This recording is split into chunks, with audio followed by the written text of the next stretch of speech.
Good morning. Welcome to this Monday edition of Shields and Arrows, where we defend the faith, the family, and the fellowship. I am Pastor Mark Baze. Great to have you with us. Now, let's see here. A few things that I want to make note of. We had another addition to our Last Days series, session number 32, and we are now in chapter 17 of Revelation. I do think that is one of the more extensive studies on the last days. I think from many perspectives, but specifically, of course, from our view, which is a pre-tribulational, premillennial perspective. And so if you want to know my view on the last days, eschatology, then by all means, that's a great opportunity for you to go and check that out. Now, let's see here.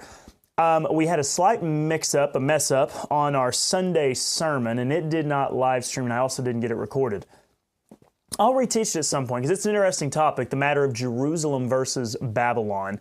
So yeah, apologize. It happens. When you are not a multi-million-dollar operation and you don't have dedicated full-time staff to make sure all the technology is running like it should, accidents will occasionally take place. But hey, looks like the show's going good so far today. Glad that you have taken the time to join us. Now, we're going to talk a little bit of politics. We got to talk about some Trump tariffs. We've also got to talk about a little bit of a teaser for a Calvinist article that was on Christian Post sent to me by a friend of ours.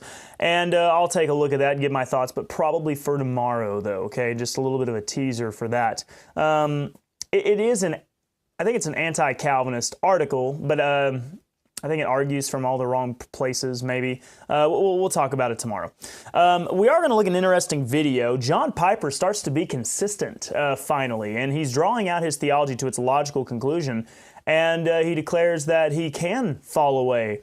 So quite interesting to see there. We have a whole video from X that we'll take a look at regarding him. He's giving some kind of conference to a bunch of preachers, and you can tell it's a bunch of preachers because of how many beta males are in the audience. Now, finally, we're going to talk about how the West is falling.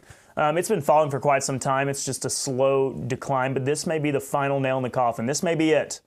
All right, America's done because Meryl Streep is being looked at to be the voice of Aslan in a stream service TV series. So, yeah, that's where we're at right now in the world. Everything's going great. There's no problems at all.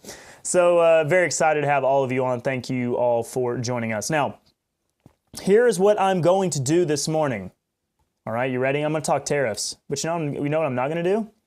I'm not going to talk about the actual stock numbers. We're not going there. We're not going to do it. We're also not going to look at the what other countries are doing right now even. I'm not worried, even though I'm hearing a few things. There's a little bit of talk, a little bit of discussion that maybe there's some trying to make a deal with old President Trump. What I'm going to do is I'm just going to talk very practically. And I'm going to talk ignorantly, I guess. Maybe many would think that I'm ignorant all the time. But I'm just going to talk as a normal person, okay? So you ready? You ready to hear a 29-year-old's take on the tariffs? Are you ready? All right, so I'm a 29-year-old. I'm not much of a wheeling and dealing businessman. If I was, I would not be a preacher. But I do have, I'm trying to make a living. I've had other jobs before and whatnot. What they're telling me regarding tariffs. So first and foremost, I don't know. Everything's expensive, and it's been expensive for a long time. Ever since COVID, for the most part, everything's been really expensive. It's maybe gone down a little bit. I know egg prices were pretty high, and then they're slowly starting to go down. I noticed that Brahms now is not selling their gallons of milk for 2 gallons for $5. It's 2 gallons for $6. It's a real shame. But let me just say, so what? I mean, so I get on the news or I watch, even like Ben Shapiro has been very critical of Trump and his approach to tariffs. I get on the news and I hear, oh, this is terrible, stock market crash, Wall Street, investors, manufacturing, trade deficit. I mean, I hear all those things. I just hear words and, it's terrible. It's going to cost more. It's a tax on you and all the rest.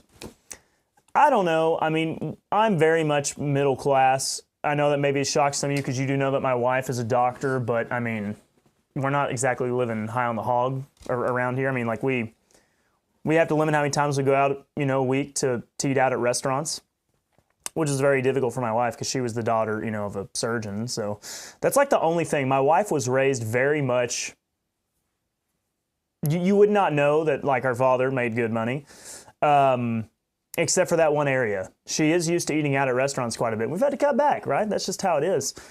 But that's how the middle class is. That's how normal people live, all right?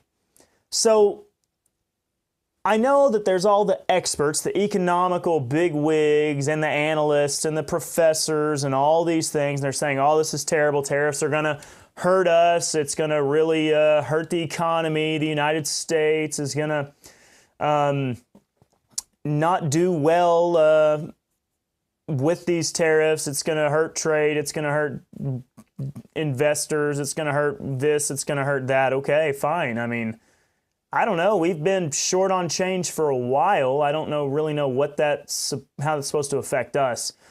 And this is an interesting thing because, once again, what do I know? I'm just talking. The conservative movement in America, I'm even expanding beyond Republican Party here. I'm talking about the conservative movement. The conservative movement, and at least those who don't, yeah, that's right, Ken. Residents don't make much money. My wife is a resident right now. And then when she gets out, then we're going to have to pay off all those medical bills, medical school bills. But with that being said, getting back on topic here, I'm trying to get the train back on the tracks. Like I said, going back to COVID, I mean, everything's been expensive for us. It's not like we've got money to burn. And the conservative movement is not the wealthy people at the top. There are wealthy people at the top who are involved with Trump's administration, but think about like Elon Musk. Elon Musk, I guess, is he the richest guy in the world? I guess he is, right? One of the richest. See, that's how much I don't really pay attention to the stats, right? The Guinness Book of World Records. Nolan Ryan still has the record for the most strikeouts, though. So you got Elon Musk, you got some others who are, very well-to-do, supporting Trump. It's not like Elon Musk is just like deeply conservative. He's talked about it before that he always considered himself middle left, but the left went so far radical, now he finds himself on the right. But he does seem to come around. He seemed to be kind of pro 2A a little bit, pro guns and things like that. So, hey, he's maybe gotten more conservative. My point is, the people who elected Trump were not the elites. The people who elected Trump were the common everyday people. And the common everyday people, I don't know that they are that affected by how the Dow Jones is doing, right? We're trying to just, make our payments. We're trying to make sure that automatic withdrawal doesn't leave us in the negative every month. I mean, that's the things that we're worried about. And so you tell us, hey, we're headed to economic hard times. Yeah, where have you been? Where have you been? We've already paid outrageous prices for housing. We've already paid outrageous prices for groceries. I mean, now here is where things get interesting. Like I said, I'm taking a completely different approach probably than like many would because I'm not an economic expert or analyst or professor or anything. Here's my thoughts on the matter. Under Joe Biden, why were we paying ridiculous prices? Why were we on financial hard times? I mean, why? Well, we were spending like crazy, which we spend like crazy under the Trump administration too, but Biden was spending like crazy. We had a ton of people pouring into our country who are a drain. They are a drain on the economy. I know that we argue, no, we've got to have them. We've got to have them because otherwise our economy won't work. They're the ones who pick the crops. Sounds like glorified slave labor, but anyways. But the truth is, that costs us money. They're able to get health care. Who pays for that? Them? No. You. We float that bill. So there was all sorts of inflation going on. Not to mention Biden was sending buckets of cash over to Iran and all sorts of other places, giving them money. And that's why we were on economic hard times, because Biden's ridiculous amounts of spending and pointless spending at that. Now, let's contrast that with the economic hard times that these tariffs are supposed to bring, right? Because that's what all the experts are saying. It's going to be hard times. And even Trump said, we got to be tough, right? You got to be tough for a little bit. Why? Why are we doing these things? Well, there's two different ideas. Number one, we're trying to get some better deals, right? We've got to get a better deal, folks. And that wasn't my best Trump impersonation. It's been a while. I'm a little rusty. But we're trying to get better deals. Sure, maybe that's one thing. Trump seems to be pretty committed to the tariffs, though. So is it also possible that we are genuinely trying to encourage, rebuild the American manufacturing? Now, Ben Shapiro, who I've listened to talk about this, and he's been very critical of Trump to a degree. He agrees with the idea of tariffs for the sake of like military defense, because hey, you got to be able to make bullets, you got to be able to make certain technological pieces, right? Kevlar, you name it, right? Even though Kevlar is not really, you use it, but it's more the ceramic that you use for, anyways. Getting back to the point here, you do need like defense stuff, but seems to be like many of these people are all about, hey, if the people overseas can make our everything else, and as long as we can make our defense stuff, then we're in good shape, right? That seems to be the going theory. Like, hey, we just need wide open free trade, do whatever you want to do. American people don't need to be, I don't know, working in a factory, right? You don't need to be in a factory making shovels, which I've used shovels lately. I guarantee they don't come from America. Whoever's making them, they're not very good. We need better shovels because the handles are not fastened very good to the shovel head at all. And the shovel head, the metal's not good quality and it just bends. But hey, we don't need Americans doing those things. We need, Americans work your computer jobs. Americans, do transport, shipping stuff around. Like that's what Americans need to be doing. They don't need to be doing the factory labor. Who wants that job? Who wants to work in a factory? That kind of seems to be the idea, the mentality of like the Ben Shapiros of the world. Who are conservative, but they do have this view of America's beyond those days of, hey, we do the hard manual labor to build things that are being made overseas. If we can get it from overseas a lot cheaper, why not do it? Trump seems to have a different vision, though. His vision seems to be, no, we're going to do tariffs. It's going to cause some economic hard times. But we've got to get back to making things in America. Now, Trump seems to think that the trade deficit, which the whole idea is we bring more in than we ship out, right? So there's the trade deficit, where we are not producing as much as we're taking in. Trump thinks that's a problem. There are some economic experts who say, no, it's not a problem. It doesn't matter. You have the example I've heard from Ben Shapiro and others. You have a trade deficit with your grocery store, right? So, hey, are you getting ripped off there because you have a trade deficit with your grocery store? Well, of course not. You're getting food and whatnot. That sounds good, but the issue is the United States is not a grocery store. We're a country, and we kind of need to be self-sufficient. And so maybe there is this idea of, hey, what if we actually did start making some of those things that are all being made overseas, and now we have them. Americans have jobs. They're able to work and do these things. There's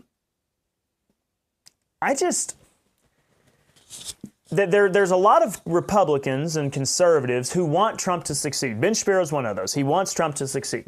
He voted for Trump. He campaigned for Trump. He donated to Trump, all those things. But they really seem to think that this idea that Trump is going to use tariffs to, for one, maybe get better deals, but also rebuild American manufacturing, that's a very bad idea because it's going to lead to more expensive products. It's going to lead to trade wars, and trade wars are ugly and hard to win and challenging and all those things. Also, it's going to lead to more expenses on Americans. So then, hey, Americans will turn sour towards Trump. And then when you have the midterms, the Democrats will get the House and they'll get the Senate. And Trump will be a lame duck and he won't be able to do anything. And then J.D. Vance won't win in 2028. And then AOC is going to win. And then she's going to turn America into Venezuela. And right? Yeah, there's a whole lot of things that could go wrong. But I think they're forgetting who the constituency is of the Republican Party. It's not the people playing the stocks, all right? They're not playing the stocks. They are everyday working people who are used to things being ridiculously expensive. That's who they are. They're used to paying too much for their house. They're used to paying too much for their groceries. That's nothing new. And when you tell them that, yeah, we're on economic hard times, but it's for a good reason, like actually a good reason, not Joe Biden's pitiful reasons, excuses that he came up with. Of course, they would just lie. Look, Jack, we're not in a recession. Hey, corn pop. Anyways, so if they actually understand the reason, like the why behind it, maybe Trump is right in what he's doing. And they're willing to go on some hard times. And it's only the very rich people who are mad that their stocks have gone down some that are raising the fuss. That's just kind of a little bit of a theory that I have, right? Maybe we've got some of the really well-to-do people who are letting their bias in because they really just don't want to lose value in stocks. And so their interests are maybe not aligning with the middle class, and they're trying to make cases for it. I'm not sure. I'm not an expert. All I'm saying is let's just wait and see.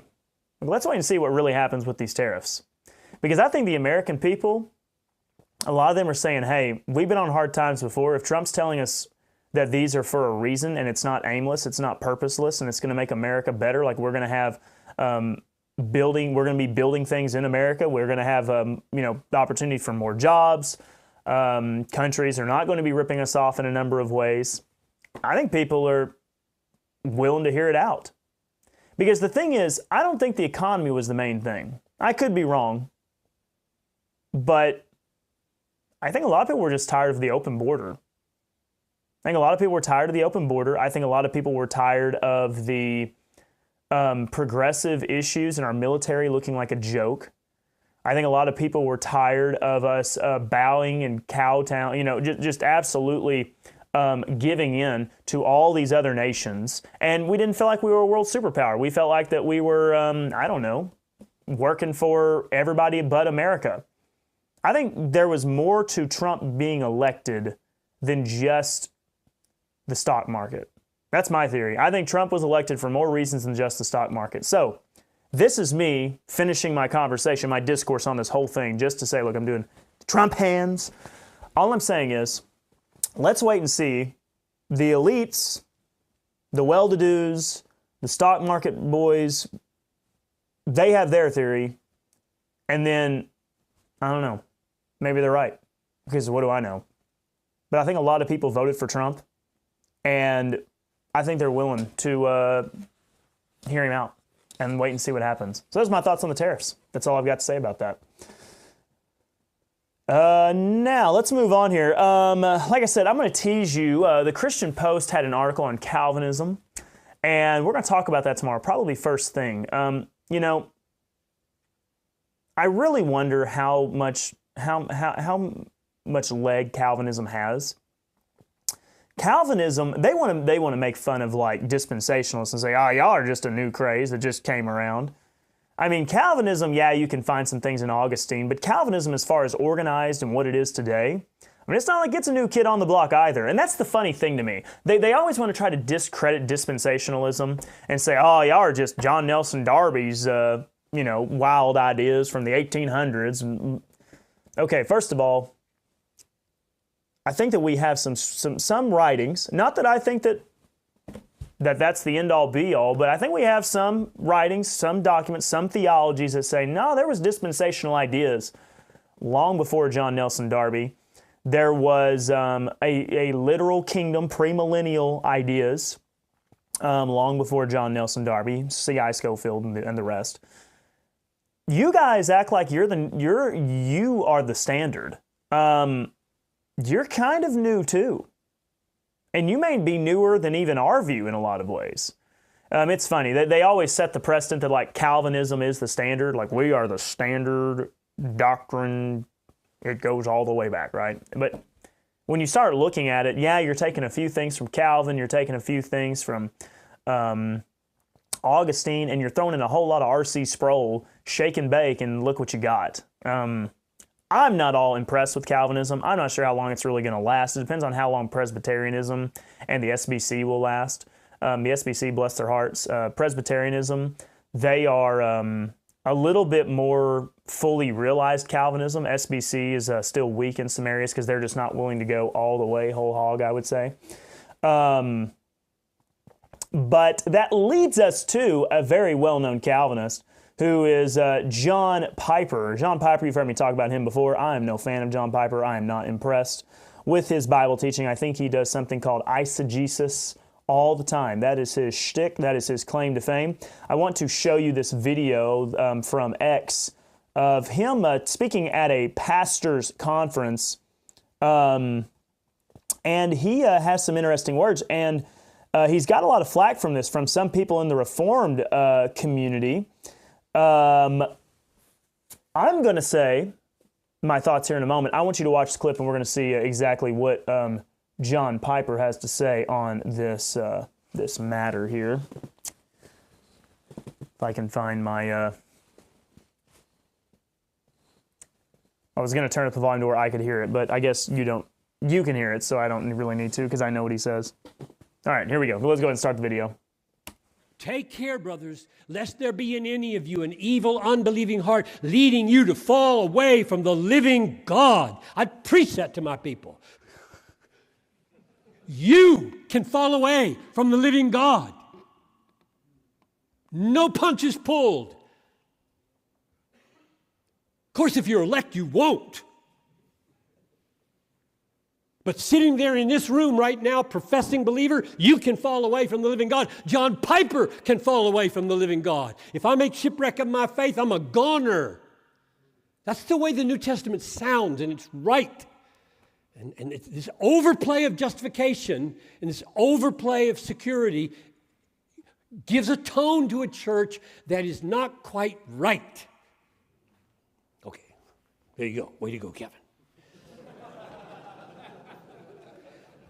But I'm continuing to read now. All right, so there's John Piper's discourse there, talking about falling away.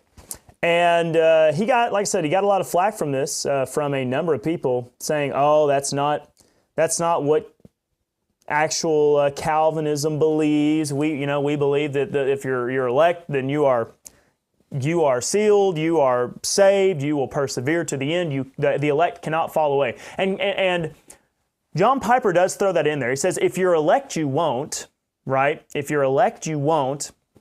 But what he does say is, I can fall away. You can fall away. He's talking to a room full of pastors, which, I mean, just not to be mean, but like how many guys do you see in there that like, it's hard to tell because like they're back of their heads, but like this is a pastor's.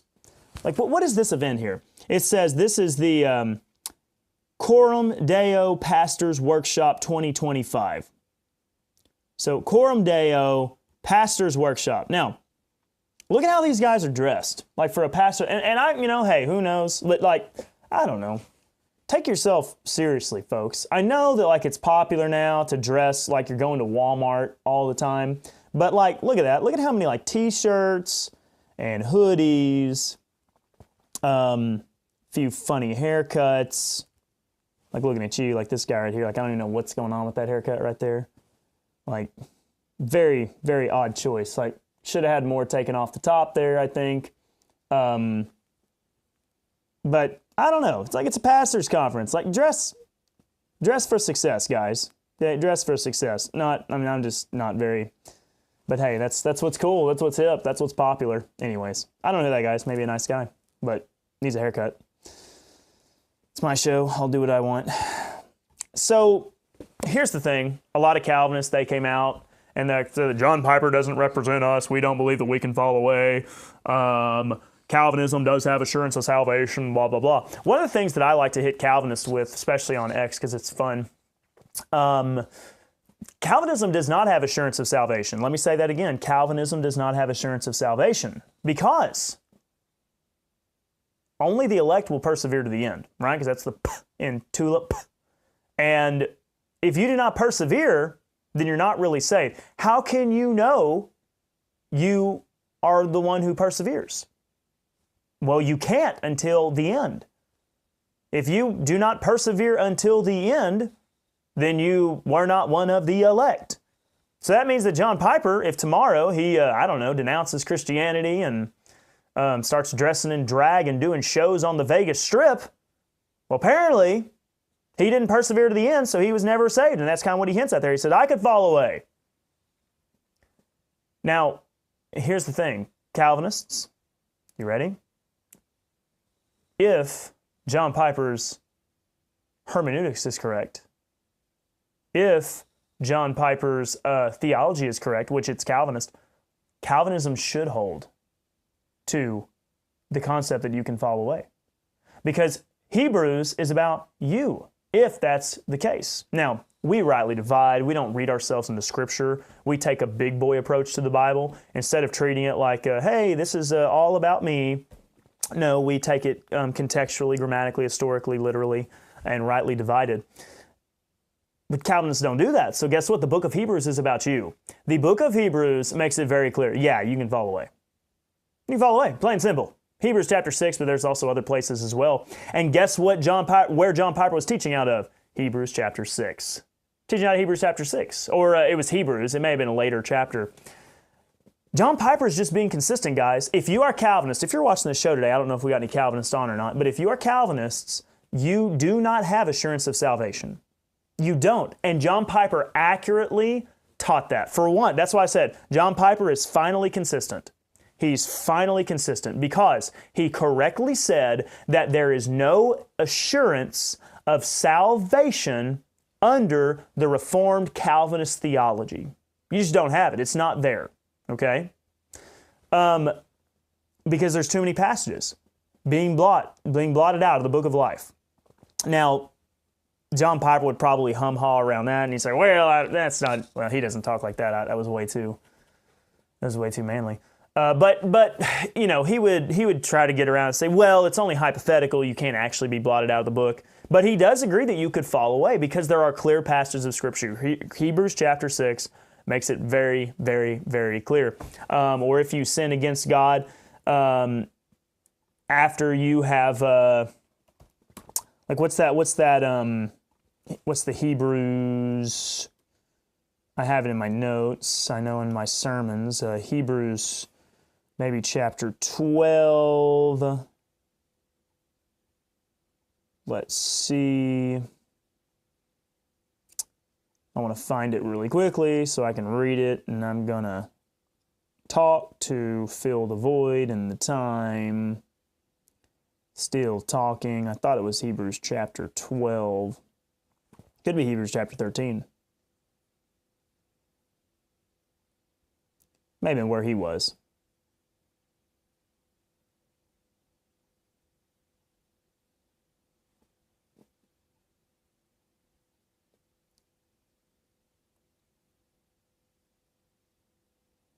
Maybe Hebrews 10.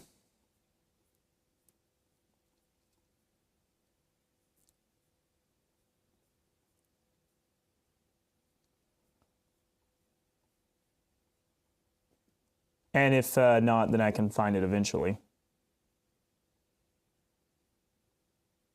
We know we got Hebrews. Okay, here we go. Here it is. Hebrews 10:26. For if we sin willfully after that we have received the knowledge of the truth, there remaineth no more sacrifice for sins. And there's your falling away right there. If you sin willfully after that we have received the knowledge of the truth, there's no more sacrifice for sins.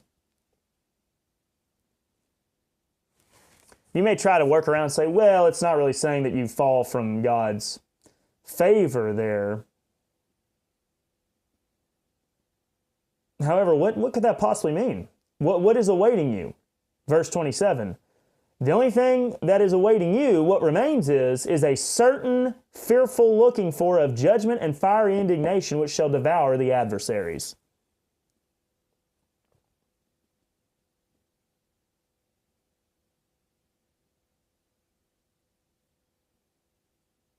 I don't know what else you do with that. All right.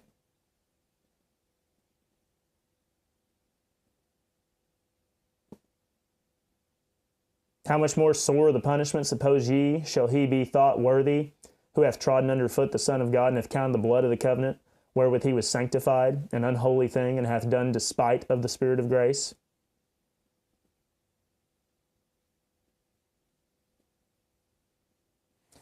Hebrews 6, Hebrews 10. Again and again, you see that there is, in those Hebrew passages, there is absolutely the precedent set forth that for the Hebrews, there was the possibility to fall from grace. And if you are a Calvinist, you apply those to you. You apply those Hebrew verses, those Hebrew passages to yourself. So, John Piper's just being consistent. And it's amazing to me because, so many Calvinists on the internet were quick to say, well, I've always respected John Piper, but he's wrong on that one. Well, you're right, Neil, who I know who you are, Neil, but yeah, Hebrews 10:26 is it's not about our salvation. It's all about Israel there. If you read it, for if we sin willfully after that we have received the knowledge of the truth. Right? So you receive the knowledge. You know it. You know what the truth is. Is that about us? If so, then we have no assurance of salvation. And if we've sinned willfully since then, we're in big, big trouble. Thankfully, we rightly divide, and we know Hebrews is written to who? Written to Hebrews. It's not written to you and I today. Now, so with that, if you do hear, if you read, if you see any controversy about John Piper, the way that you approach it is you don't jump on John Piper and say, oh yeah, John Piper, he never was good at teaching the Bible. You need to say, hey, John Piper's just being consistent in his theology, because Calvinism leads you down the road of no assurance of salvation, plain and simple. A Calvinist cannot truly say, I know that I am saved, because the only way they can know is if they persevere to the end, all right? That's an interesting matter at hand there. Now, moving on, let's talk about someone that I haven't really talked about on this show before, I don't think, Meryl Streep. Meryl Streep, pretty famous Hollywood actress. I don't know, probably overrated. I've not watched a lot of her movies because I think most of them are chick flicks. But Meryl Streep is an actress, and she might be the voice of Aslan. Now, you may not know who Aslan is. I'm not sure. If you have read, which I have read, the Chronicles of Narnia, it is C.S. Lewis's own version, to a degree, of... But basically, it's basically C.S. Lewis's version of Lord of the Rings. It's more for kids, a little bit more kid-friendly. The books are shorter. The narrative is easier to read. And Aslan is the lion in this land of Narnia, and Aslan is absolutely a stand-in for Christ, okay? J-E-S-U-S-A-S-L-A-N, Aslan, right? So there you go. I mean, you got 5 letters, Aslan. Christ is the lion of the tribe of Judah. Aslan is a lion. Aslan has his own, in the book, the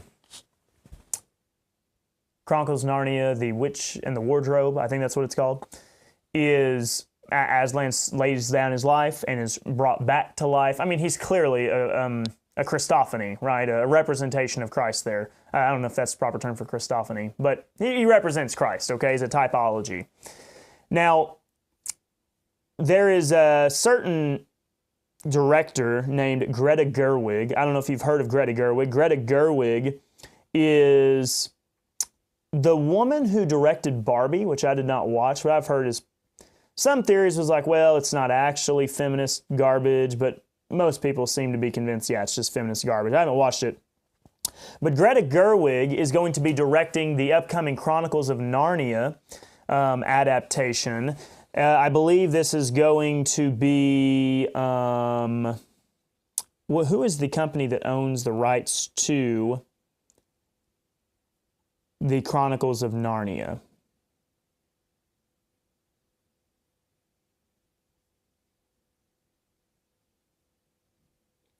Who has the rights to Narnia now?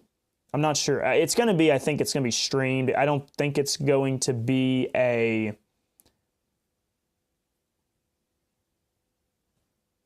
Oh, Netflix. Okay, so Netflix owns the rights, of course. So Netflix owns the right to it. There's going to be 2 Narnia movies, so it's not a TV show. It's going to be movies that appear on Netflix. And Narnia, if you've ever read the books, ever seen the movies, it's very much Christian values, Christian virtue, good versus evil. The good is clearly good, the evil is clearly evil. Now, Aslan, like we said, is possibly going to be voiced by Meryl Streep. And there's Meryl Streep. I guess a recent red carpet appearance she did.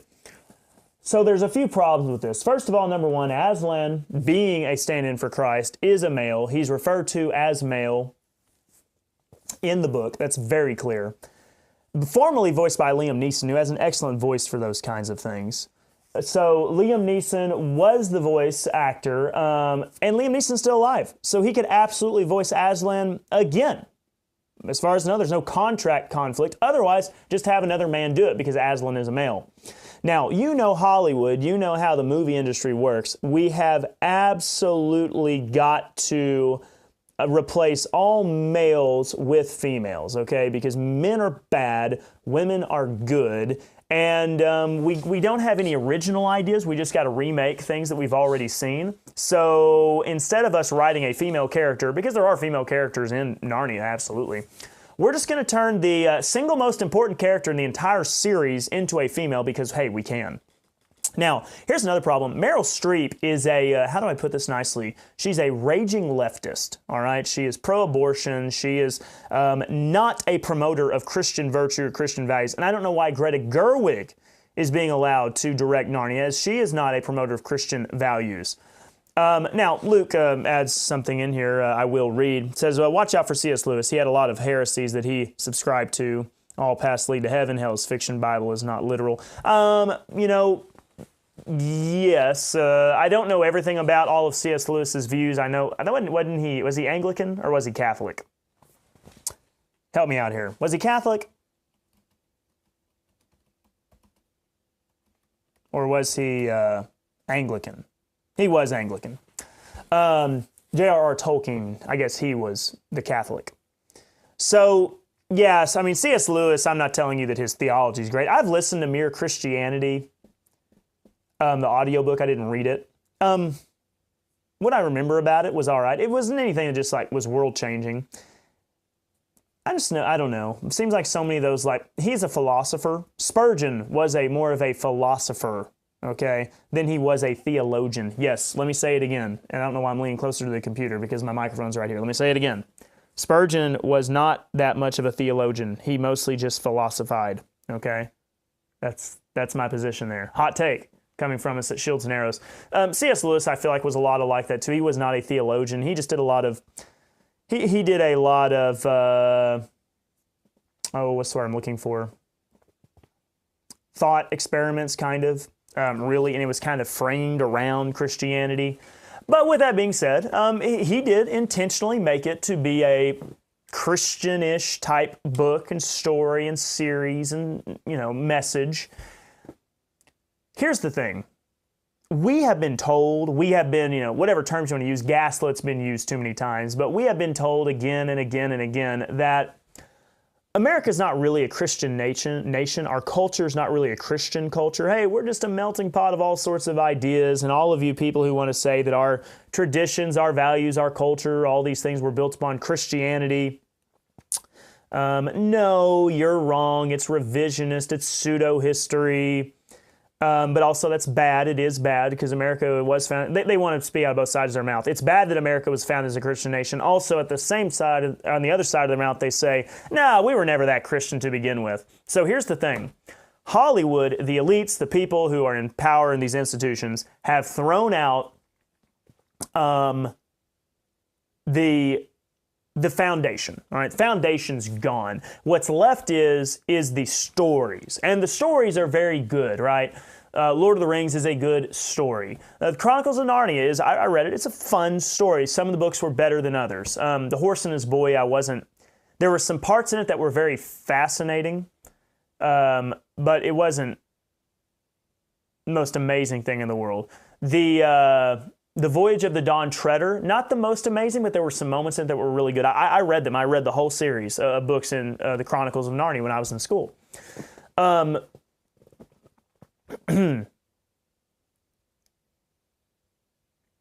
With that being said, the stories themselves are fascinating. They're awe-inspiring. Think of here's another example, Superman. Superman is Americana, right? It's as American as it gets. And if James Gunn, who is the director of the new Superman movie, if Warner Brothers fails to deliver Americana Superman, the movie will fail. It will not succeed because Superman embodies everything that's great. Truth, justice, and the American way, all right? Fighting evil, all right? Superman should stand for baseball, hot dogs, and apple pie. And if they cannot lean into patriotism, if they cannot lean into just traditional masculinity, Superman is Superman, Lois Lane is the damsel in distress, if they are not able to lean into that and grasp it, the movie will fail. There's a reason why most things Hollywood has made recently has failed. So think about the Rings of Power. We've talked about this a little bit. Amazon's bought the rights to Lord of the Rings. They're making their own Lord of the Rings TV show, and it's horrible because they have ripped away the foundation of J.R.R. Tolkien's work, which is a Catholic Christianity type worldview, right? There is basic good and evil. Instead, what have they done in Rings of Power? They've made the orcs, who are to be the epitome of evil, they're sympathetic characters. And actually, it's mankind that are, maybe the real bad guys here in the story. They just completely gut it for its actual meaning and value. They're going to do the same thing to the Chronicles of Narnia movies that they make. They're going to absolutely gut them of all Christian value, of actual moral truth, whatever was there.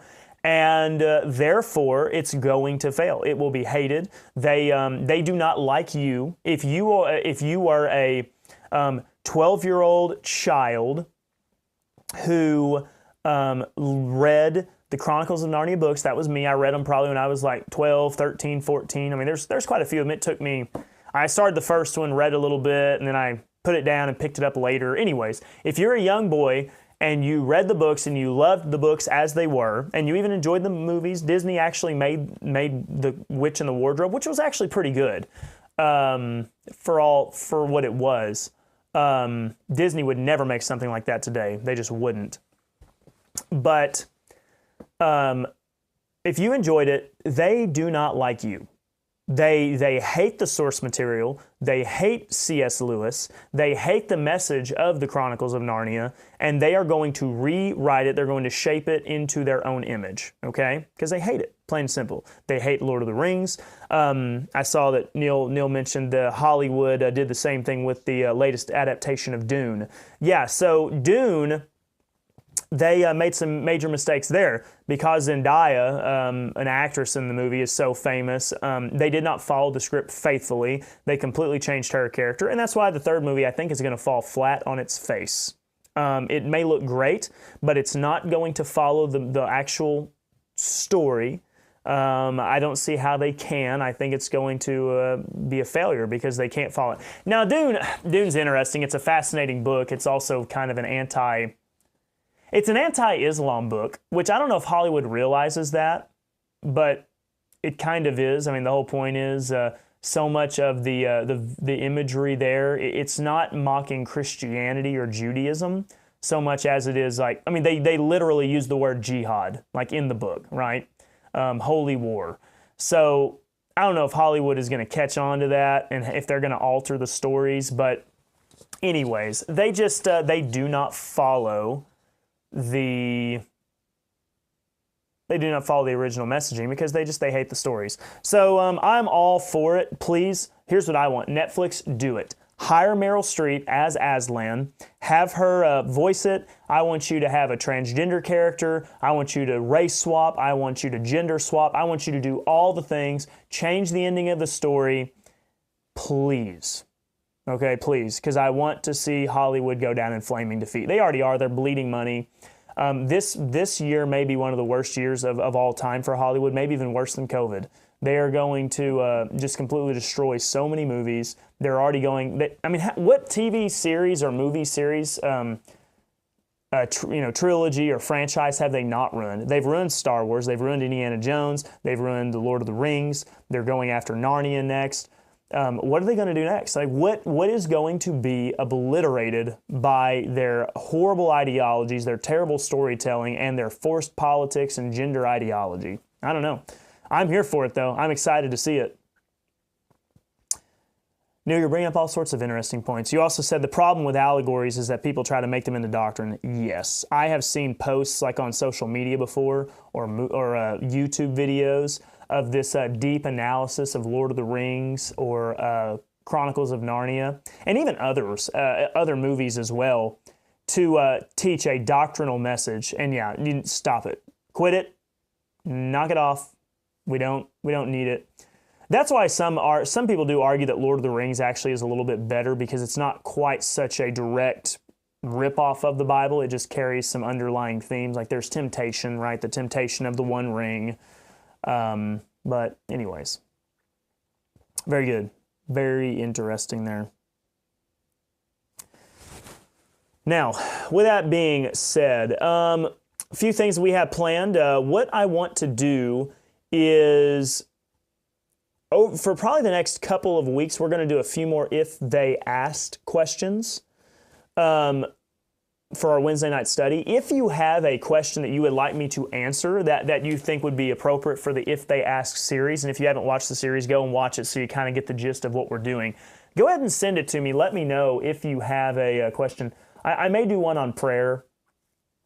I've gotten a few questions on that. I may do that on a Wednesday night as opposed to a Sunday morning. So that may be like if they asked, how does prayer work, or something like that. I may do that one, maybe this week. And then what we're going to do, I think, on Wednesday nights, probably in a couple more weeks, we're going to start a deep dive into Abraham. And I think that we are so confused, Christianity is so confused on the significance of Abraham because they try to read themselves into Romans and James, and they read themselves into Genesis, and it's created so much confusion because now we don't understand, wait a minute, why is James appealing to Abraham's works? Why is Paul appealing to Abraham's faith? And the typical evangelical answer is James is just saying that true faith has works, and yet James very clearly said we're justified by works, and they keep trying to work around it. They're like, he doesn't really mean it. He said we're justified by works, but what he means is we're not justified by works. Okay, you can say it, but it says it in the text very clearly. Justified by works and not faith only. You can keep trying to explain it away if you want to, but I think it's because we just don't understand Abraham. We haven't read his story. We don't actually know what God commanded him. We don't actually know what God promised him. We don't know actually what took place with Abraham in his lifetime, with Abraham or with Isaac and all those things. I want to dive into it. I want to answer those questions, all right? Because that's what I'm here for. Here to answer questions. Rant, rave about politics and all sorts of different matters. So with that, I think I'm about out of things to talk about today. Probably could have gotten to the article, but I'm still going to leave you on the edge of your seat, waiting to see that Calvinist article that we'll talk about tomorrow. If you want to reach out to me, you can contact me a couple different ways. So for one, there's the old website, which is going to eventually be deactivated, but it's still there for now. Mark Baze Ministries, and there you can support our ministry. That's always nice. About our ministry, and then right down here is my email address. You can contact me there. But then the other website, the new one, the better one, will be, once I get it all updated like it needs to be, but has been designed and built by our good friend Nathan, is just Mark Baze Ministries. And look, there it is. We're going live right there on the website. And you have access to all the videos. So if you want to, click on Shields and Arrows and look at all the whole list of stuff, and you can see them. There it is. Look, all the different episodes of Shields and Arrows that we can go through and we can look at, and you can see in the log. But with that, that's all I've got for you. If you want to support our ministry, by all means, I'd greatly appreciate it. You can do it a number of ways, and so many of you do, as I'm trying to, make a living. Hey, maybe if you donate enough, I'll start buying stocks, and then I'll start telling you how terrible the tariffs are. All right. Well, appreciate each and every one of you for taking the time to be with us today. hope that you enjoy the rest of your time. Sorry, jumped right in the middle of the music there, but hey, this has been Shields and Arrows, where we defend the faith, the family, the fellowship. We'll be back here tomorrow at 9:30 to discuss more matters. You name it: Calvinists, politics, movies. We do it all. Thank you all so much for listening.